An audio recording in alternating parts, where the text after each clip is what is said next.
4 days a week. We have a day that is where the workshop is booked for trans women and women. So people that are usually, workshops in general, there's a huge male presence, and we try to rebalance that in all the different aspects of our work. So the bike shop I find is a very easy story to share, because traditionally it's like really male trying to fix and give and mansplaining like everyone. So I can go to the bike shop on Saturdays, not a lot, because I identify as a male. And then I think we have a pretty strong community that is pretty broad, and I might go back to that. For example, 10,000 people, one of which is in this room, 10,000 people read our newsletter. So that speaks to outreach and things I'm going to be touching on. Urban agriculture, we started small, with one container, and then from one container to a partnership with the university. That was 12 years ago. Rooftop garden with the university, we grew pretty fast, and then we got an opportunity to have a farm. And I'm going to be quick on that. I think you might have seen pictures of the farm. We grow on 4.5 acres. It's small-scale, intensive organic farming, which means that there's a lot of crops, 130 different crops, and they're on quick, fast rotation, so the land is often used a lot, and it requires not a lot of tools. The reason why I'm bringing that up is because, when you do small-scale organic farming, it means that the assets and the capitals you bring in at the beginning of when you start that journey or that experience are pretty low in terms of investments. So it's a low investment. The land becomes something important. So land is obviously something you don't have a problem with in Australia, other than the weather obviously impacts you, access to water. Those are issues we don't have. In Montreal, I mentioned we're on an island. Access to land is really critical. There's only 4% of Montreal land that is farmable, arable. Us using the land to grow food for the city was a way to preserve the farmable land from, say, urban growth or things like that, which is a super key element for us, because when we think about food security, and I mentioned being a food asset for a city, I think we're thinking also about system change, and we're thinking it's not only feeding the people, but it's also rethinking the way we engage with our food systems in general. What kind of food do you deliver? The way we started urban agriculture may be a good example of that might speak to some of you. A lot of the food security organization in Montreal, they use food from, when you're a charity, when you're a community organization, they use food from food banks. And the food from food banks, I'm sure you have food banks here, right? Yeah. No, often they're close from being past dated. There are often the veggies that have been chosen not to be grown in the, people, when you go to a shopping mall, the veggies that you will give to food banks are the ones that hasn't been bought, hadn't been chosen, probably because they're a little bit ugly. Maybe because the shape is not great, maybe because they're stained and things like that. So we realized after a little while that we were kind of tired of getting the food that people didn't want. And we had a bit of discomfort of why do people living at home they're the same people as us. They have the same nutritional needs of us, maybe higher nutritional needs if they're seniors than we have. Why would those people have less food choices or lower quality of food? So that planted the seed where we're how about if we were to grow our own food? And the fast forward is now we do grow food for 3 seasons pretty much out of the 4 seasons of the year. So we have enough food in terms of veggies and fruits for summer, fall, winter, because we do blanching and things like that. Spring, working on it. We have a mushroom labs in the basement. We grow mushrooms. Mushrooms are great for food security. In 3 weeks, you have the nutritional values of mushrooms are interesting. It grows so fast. It requires very low resources, hard to control sometimes. Small food security issues, but they can be controlled. Mushrooms are another. So we're trying to have ideas that allows us also to do 4 seasons growing. So that provides you an idea of why we started doing food security. And then we were like, what does it mean to grow food if you don't do food education in parallel? Like, how do you change food habits of people? So there's plenty of ways of changing food habits, but in general, like there's no way like growing food without doing food education. So we always try to provide tours, community days at the farm, tons of workshops that not only people see and benefit from good food, but they also learn the skills on how to be inspired and how to be able to grow their own food. One other thing we realized was that changing the food systems, it's either like doing a lot of advocacy, so talking a lot to the government, trying to influence them, trying to talk to our suppliers so that they buy local. Maybe they might want to buy organic, maybe, but that's a crazy job we don't have the skills for. Like advocacy is a really, it's a job that needs to be taught and learned. And we don't have those skills internally, but we had farmers. So we're like, let's develop a system that is inspiring that other people might want to reproduce. So I'm talked a lot about the farm at the conference, and I'm planning to skip I'll talk a lot about the farming at the conference, and I'm planning on skipping all that part, okay? I'm happy to go back to the farm and all the growing things a little bit later. So, because I want to touch on those things. So, I want to talk about community engagement at Santropol Roulant because that was really how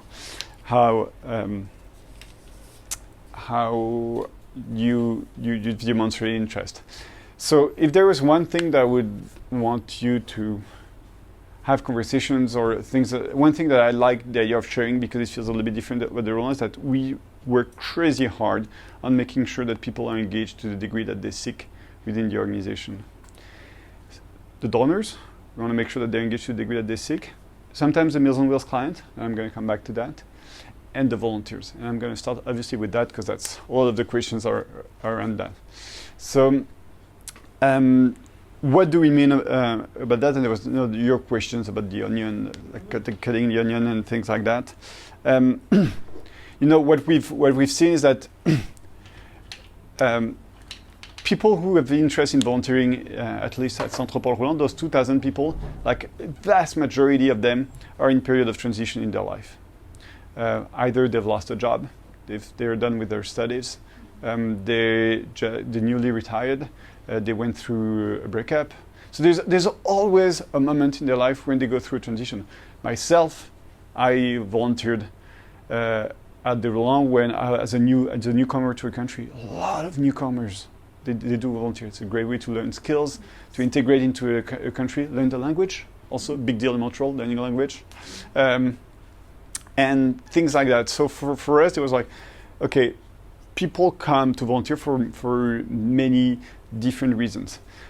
So we surveyed them. So we do survey the volunteers all the time. And what we get from the survey is that, yes, there are some people that come to the organization because they want to develop their kitchen skills. And to those people, we're like, okay, maybe you want to go in the kitchen and develop like how to cut an onion in 5 seconds. Or cook, Jeremy will gladly teach you how to cut an onion in 3 seconds. Some other people are like, I'm coming here to volunteer because I want to meet the woman of my life. And we're going to be like, great, fantastic. So there are different places where you can meet the woman of your life. You can maybe be in the kitchen or, doing weeding at the farm for hours. Great conversations, hours of conversations. Volunteering in the urban garden are also great places for that. So really we hear so many different stories of how people want to engage with the organization, and we sort of allow that. Then there are some people that are coming to us and they're like very particular. They're like, well, every year I like to volunteer with my kids on Easter Day because I want to tell them a story about what Easter means to me, things like that. And we're like, great, come once a year for Easter, and maybe you will sign up wherever you want. And then some other people are like, okay, I'm here because I want to change the world. I have 6 months where I'm able to invest like a lot of time. I got that diploma and I have those skills. I'm very good at with admin. I can manage people. I can manage budget. Can I help? And we're like, sure, we'll take that. And there's a few tools that we use for that, and that's probably where I might want to. And they're touching on that. One of them is our self-managed scheduled. So we're developing. It's almost ready. I think I shared at the conference. We were almost ready with a new cell phone app that allows people to self-manage their schedule. So it's very stable on iOS, on Apple, on iOS, but it's really not stable on Android. So far we have a sign-up sheet that very similar to those I've seen this morning in the Meals on Wheels, where people, they might want to come and they will sign up. Say Monday morning in the garden, Tuesday afternoon on delivery, Thursday morning in the kitchen, and then at the market another day, and then another day they might want to volunteer in admin for us, and then another day they might volunteer in the bike shop, and the other day they might want to do beekeeping, and then another day they might want to do fruit harvesting, and we're going to be like, great. Some people are going to do that for 1 week. We're going to be great. Some people have been doing that for 5 years. We're like, great. They self-manage their schedule. So they look at the schedule, they see where there's room, they sign up themselves, and if they need to cancel, they cancel themselves. So in terms of the amount of energy we invest, it's low. We still have 2 full-time staff working on that, but I'm paying them to work to develop the app. I'm not paying them to manage the people. So they're more working on developing the app and things like that. And we welcome them through a welcome session where everybody comes. There's like one every 2 weeks. Well, one every week, but one is in French, one is in English every week. Welcome to Montreal. After you've done the welcome session, you can volunteer in from the mushroom lab to the vermicompost, if you'd like, to beekeeping, etc. Once you've done that, you can sign up everywhere you want. So the other aspect of that is that so that's about the width of volunteering, but there's something about the depth of volunteering. And that's where we have conversation with the volunteers around engagement. Some people, they want to be told what to do. Very clear instructions. And that's where we're going to send them to places where there's a staff that is being paid to supervise. And the kitchen is a great example for that. Kitchen, you're being told what to do pretty much. And so some people feel very comfortable with that. I'm going to have 3 hours without having to make a decision. What a great thing. And some other people are going to be like, I want to make decisions. I want to manage the budget. And that someone asked the question about the collectives, and that's where the collectives kick in. So the collectives are five group of volunteer groups that they run their tiny program within the umbrella of the bigger organization with an extremely high level of autonomy.